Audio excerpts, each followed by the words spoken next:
And welcome. Thank you for joining us, State Senator Marty Golden. Thank you for having us.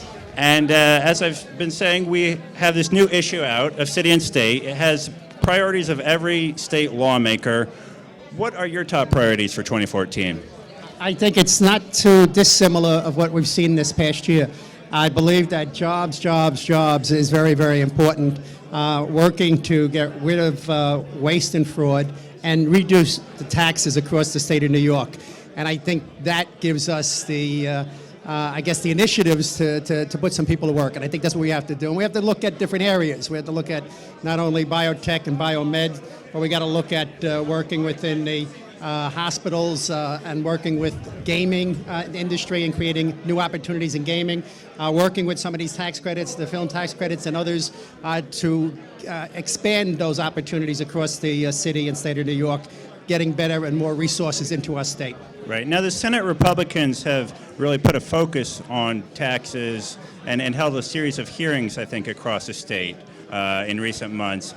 What was the outcome of those hearings? What are the main takeaways? I think you've seen a lot of them tomorrow. You're going to see when the governor makes his announcement.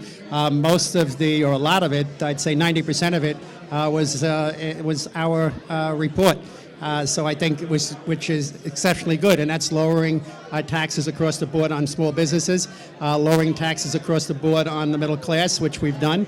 We gave this past year we lowered the taxes on the corporate tax on manufacturers. We went after waste and fraud, and we went after issues in different areas that I think would have driven up the cost of doing business here, workers' comp, areas like that gave us more opportunity to bring down some of those regulations that are against us and make it easier to do governing here in the state of New York. Sure. And you're one of the few Republican state lawmakers in New York City.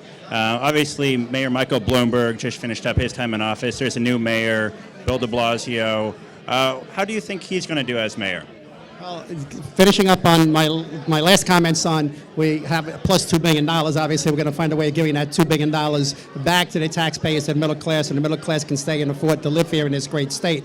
I think we're going to have the same approach in trying to work with this mayor in the city of New York in a bipartisan fashion to be able to continue to deliver for small business, to deliver for the middle class, and to make sure that we give the opportunities for jobs, and more jobs. And I think the mayor, the governor, and the state legislature are on the same page when it comes to that. There'll be areas where we will agree to agree, and there'll be areas that we will agree to disagree. And one of them will probably be increasing taxes. Sure. Senator, thanks so much for joining us tonight. Thank you very much for having us. Thank you.